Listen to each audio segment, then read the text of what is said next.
የከበረ ሰላምታችን በያላችሁበት ይድረሳችሁ አልን። የጊዮን ቲዩብ ጊዮን መጽሔት አድማጮቻችንን ለሰዓቱ የመራረጥናቸውን ዜናዎች አርዕስቶቹ እንደተለመደው አስቀድመን ጀመር።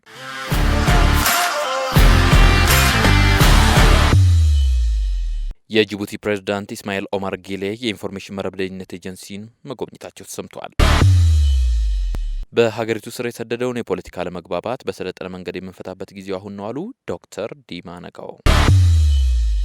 ብልጽግና ለሀገራችን ሰላምና ጸጥታ አደጋ የሆነውን ጽንፈኝነት አጥብቆ ይታገለዋል አሉ ዶክተር ቢቂላ ሁሪሳ። የፑቲን ስልጣን የሚወሰነው በመረጧቸው ሩሲያውያን እንጂ በባይደን አይደለም አሉ የክሬምሊን ቃል አቀባይ። አሁን ዜናዎቹን በዝርዝር እንመለከታለን። አብራችን ቆዩ። የጅቡቲው ፕሬዝዳንት ኢስማኤል ኦማር ጊሌ የኢንፎርሜሽን መረብ ደህንነት ኤጀንሲ መጎብኘታቸው ተሰምቷል። የጅቡቲ ሪፐብሊክ ፕሬዝዳንት ኢስማኤል ኦማር ጊሌ ከልኡካን ቡድናቸው ጋር የኢንፎርሜሽን መረብ ደህንነት ኤጀንሲ ኢንሳ አስተዳደርን መጎብኘታቸው ተሰምቷል። በጉብኝቱ ላይ የኢፌዴሪ ጠቅላይ ሚኒስትር አብይ አህመድም ተገኝተዋል። ከፕሬዝዳንቱም ጋር በተለያዩ ቀጠናዊ ጉዳዮች ላይ የተወያዩ መሆናቸውን የተሰማው የኢንፎርሜሽን መረብ ደህንነት ኤጀንሲ ዋና ዳይሬክተር ዶክተር ሹመቴ ግዛውና ሌሎች የስራ ኃላፊዎች ለልኡካን ቡድኑ አቀባበል አድርገውላቸዋል። የጅቡቲው ፕሬዝዳንት ኢስማኤል ኦማር ጊሌ ለይፋዊ የስራ ጉብኝት ወደ ኢትዮጵያ ትናንት መግባታቸው ይታወሳል። በሀገሪቱ ስር የሰደደውን የፖለቲካ አለመግባባት በሰለጠነ መንገድ የምንፈታበት ጊዜው አሁን ነው አሉ ዶክተር ዲማ ነጎ።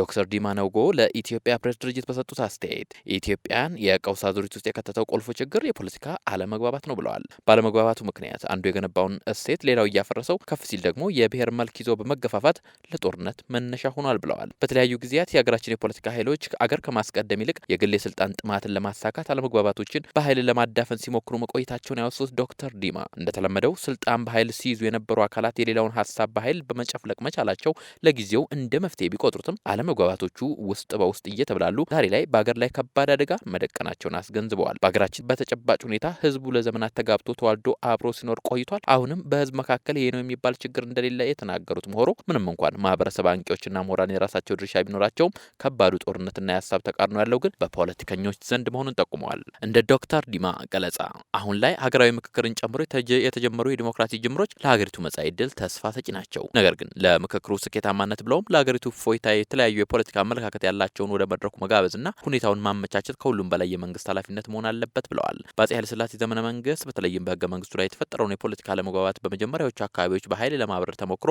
ነገሩ እየበረታ ሲመጣ በመጨረሻ አካባቢ ለጉዳዩ ልባት ለመስጠት መርማሪ ኮሚሽን ቢቋቋም ውጤታማ እንዳልነበር የጠቆሙት ዶክተር ዲማ ነጋው አሁን ላለው መንግስት ግን ነገሮችን ሁሉ በህዝብ ተሳትፎ ለመፍታት ወርቃማ ጊዜ መሆኑን ጠቁመዋል። እንደ ዶክተር ዲማ ገለጻ በዙን ጊዜ በኢትዮጵያ መንግስት ደካማ ጎን ከእርስ በርስ ለመማር ፍላጎት በማጣት ለችግሮቻችን መፍትሄ ሳያበጁ ከስልጣን ለመወገድ ይገደዳሉ ብለዋል። በእርግጥም መንግስት ሁሉንም ነገር በአንድ ጀንበር እንዲፈታ አይጠበቅም ያሉት ምሁሩ፣ ሆኖም ግን አሁን አገር በውስጥና በውጭ ኃይሎች ተወጥራ ባለችበት ጊዜ ለነገ የሚባል ስራ ባለመኖሩ ከውስጥ ኃይሎች ጋር ለመነጋገር ወደ ሰፊ መሆን እንደሚያስፈልግ ገልጸዋል።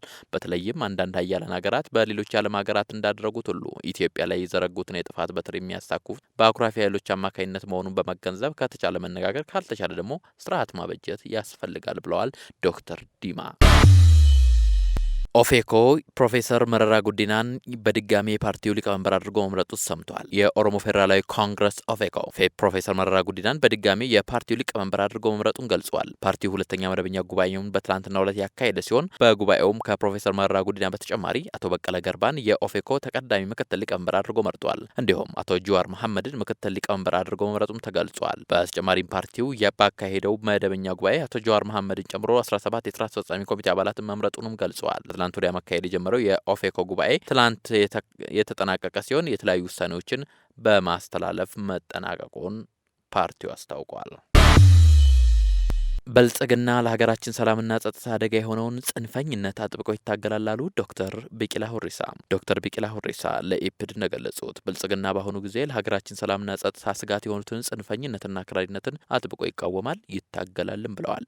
ጽንፈኝነትና አክራሪነት ከሀገራችን እየከሰሙ እንዲሄዱ፣ በአንጻሩ ደግሞ የዜጎች ወንድማማችነትና ትማማችነት እንዲጠናከር አበክሮ ይሰራል። ብልጽግና በጉባኤው ትልቅ ትኩረት ሰጥቶ ውይይት ካደረገባቸው ጉዳዮች አንዱ የዜጎችን ሰላምና ደህንነት ማረጋገጥም ነው ብለዋል ዶክተር ቢቂላ። በሀገራችን አሁን የሚታይ የሚታየው የሰላምና የጸጥታ ችግር አንዱ የጽንፈኝነትና የአክራሪነት አስተሳሰብን ገና ባለመክሰሙ ምክንያት የተፈጠረ ነው የሚሉት ኃላፊው ሌላው ቀርቶ በሀገራችን የደም ሜዳ እንድትሆንና እንድትፈራርስ ዜጎች እርስ በርስ እንዲበላሉ በሚፈልጉ የውጭ ኃይሎች ሳቢያ የተከሰተ ጸጥታ ችግር መሆኑንም አብራርተዋል። በአሁኑ ሰዓት የዜጎችን ሰላምና ደህንነት ለማስጠበቅም በአጭር ጊዜ አኳያ በየቦታው የሚገኙ ታጠቁ ኃይሎች እያደረሱ ያሉ ጉዳቶችን፣ መፈናቀሎችና ግድያዎች እንዲሁም የንብረት መውደምን ለማስቆም በጸጥታ ኃይሉ ከፍተኛ ጥረት እየተደረገ መሆኑን አስመልክተው በዚህ ጥረትም በጣም በርካታ መስዋዕትነት እየተከፈለ የዜጎችን ሰላምና ደህንነት ለማረጋገጥ እየተሰራ በመሆኑ በብዙ ቦታዎችና ሁኔታዎች እየተሻሻሉ እንደሄዱ እርግጠኛ ነኝ ብለዋል። በኢትዮጵያ አስተማማኝ ሰላምና ጸጥታ ለማስፈን ጽንፈኝነትና አክራሪነትን የማይሸከም ህብረተሰብ መገንባት አለብን ያሉት ዶክተር ቢቂላ ሁሬሳ ጽንፈኞችና አክራሪዎች ደም በማፋሰስ የፖለቲካ ዓላማቸውን ለማሳካት በሚሞክሩበት ጊዜ ወገኔን አልጎዳም፣ ኢትዮጵያዊነቴን ለድርድር አላቀርብም የሚል የህብረተሰብ ክፍል መፍጠር እንደሚያስፈልግ አስገንዝበዋል። ጽንፈኞችና አክራሪዎች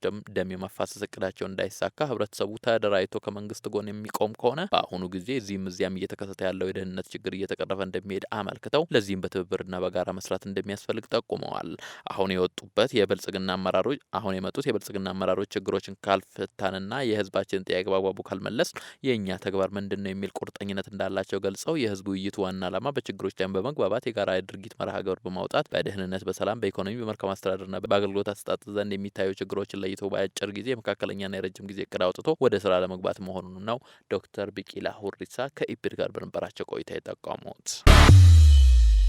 የቭላዲሚር ፑቲን ስልጣን የሚወሰነው በመረጧቸው ሩሲያውያን እንጂ በባይደን አይደለም አሉ የክሬምሊን ቃል አቀባይ። የፕሬዝዳንት ፑቲን ስልጣን የሚወሰነው በመረጧቸው ሩሲያውያን እንጂ በአሜሪካውያን ከቶ አይደለም በፕሬዝዳንት ባይደንም ጭምር ሲሉ የክሬምሊን ቃል አቀባይ ዲሚትሪ ፔስኮቭ ተናግረዋል። የአሜሪካው ፕሬዝዳንት ጆ ባይደን በፖላንድ ከዩክሬን ባለስልጣናት ጋር በነበራቸው ውይይት ፑቲን በስልጣን መቆየት የለባቸውም ማለታቸውን ተከትሎ ነው ክሬምሊን ይህን ምላሽ የሰጡት። የክሬምሊን ቃል አቀባይ ዲሚትሪ ፔስኮቭ ከሮይተርስ ጋር ባደረጉት ቃለ ምልልስ ፕሬዝዳንት ፑቲን በስልጣን የሚወርዱት በባይደን በጎ ፍቃድና አስተያየት ሳይሆን በመረጣቸው የሩሲያ ሕዝብ ውሳኔ ብቻ ነው ብለዋል። በዩክሬን ላይ ያካሄዱት ወረራ የፑቲን የመወሰን አቅም ደካማ መሆኑን የሚያሳይ ነው ያሉት ፕሬዝዳንት ባይደን በሩሲያ አቻቸው ቭላዲሚር ፑቲን ላይ የሚያደርጉትን ውረፋና የማጣጣል ዘመቻ አጠናክረው ቀጥለዋል። ቀደም ሲል ፕሬዝዳንት ባይደን ፑቲን የጦር ወንጀለኛ ናቸው ማለታቸውን ተከትሎ የክሬምሊን ቃል አቀባይ ዲሚትሪ ፔስኮቭ በሰጡት ምላሽ በሺዎች የሚቆጠሩ ዜጎችን የገደለችና ሀገራትን የወረረች አሜሪካ ፑቲንን የጦር ወንጀለኛ ማለት ሞራል የላትም ሲሉ መናገራቸው ይታወሳል። ይህ በእንዲህ እንዳለ ወራትን ባስቆጠረው የሩሲያ ዩክሬን ጦርነት ሩሲያ ወታደራዊ ዘመቻዋን አጠናክራ የቀጠለች ሲሆን የምዕራብ ዩክሬኗን ከተማ ሌቭን በሮኬት መደብደቧ ተነግሯል።